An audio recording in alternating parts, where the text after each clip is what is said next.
My name is Frankie, and this is my story. I was sexually abused between the ages of 8 and 11 by a close family friend. He received an 8-year prison sentence but only served half, so we got out in April this year after 4 years. Before the abuse happened, I was down as gifted and talented on the register at my school, and they put me forward for academic competitions. I also spent a lot of time horse riding.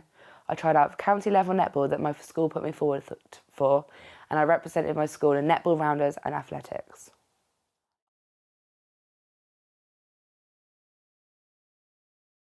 After the abuse, I suffered blocked memory, nightmares, flashbacks, anxiety, depression. I felt numb, but also shame and guilt. I hid in one room of my house out of fear that someone would kill me, and at that time I'd also stay awake all night as I was too scared to sleep, so I'd wait for daylight. I also tried to take my own life and harm myself. I've now taken 7 overdoses, I've thrown myself in front of cars, I've hung myself, I've smashed bottles over my head, I've cut myself. I also felt vulnerable and re-victimised because I ended up taking drugs and alcohol to block everything out. I mixed with a very bad peer group. I stopped going to school and I still have no qualifications, and I was arrested for my own safety, but the restraint triggered me more and I got arrested for assaulting a police officer as well.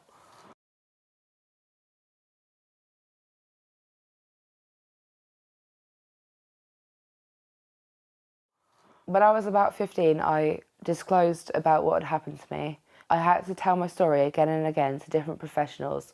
Some didn't seem to truly listen. I also found it very difficult to get the help I felt I needed. When support was given and it was working for me, it was suddenly stopped before the court case, which is when I needed it most.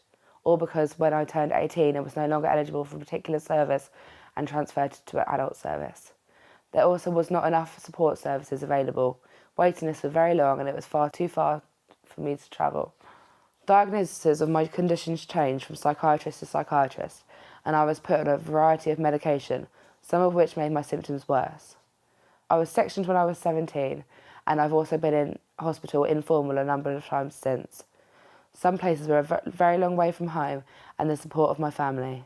Sometimes they were very intrusive, and at times I felt like a prisoner. Because of what happened to me had such a big impact on my life, I had to deal with a large number of different professionals. This could at times get extremely confusing. I just wanted help to get better, but I felt I always had to ask and plead for people to listen.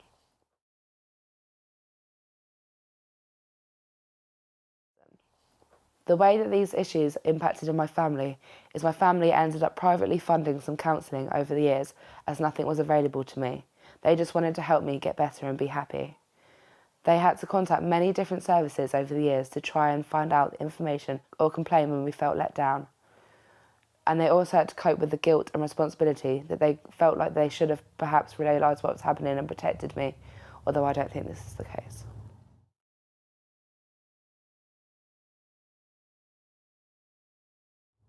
Things over the way that helped me and worked well for me is it is often down to the personalities of people.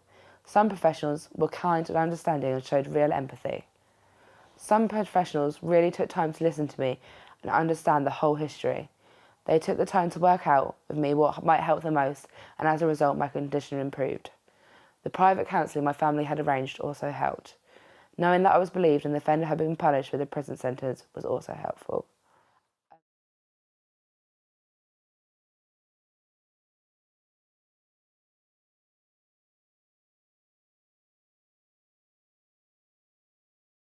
At the moment, I still have nightmares and flashbacks, and sometimes I feel so anxious I want to hide and never leave the house. But it used to last months, and now it lasts weeks, and I can still feel angry and hurt.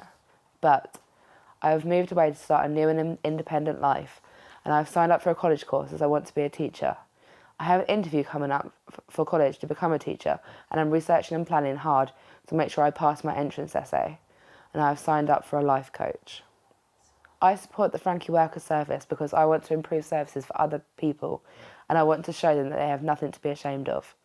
I believe that if you deal with trauma early enough, that it might prevent it turning into poor mental health. I believe that if I had had the continuous support I needed early on, I might not have developed these mental health issues, and would like for other people to have the opportunity for that not to happen.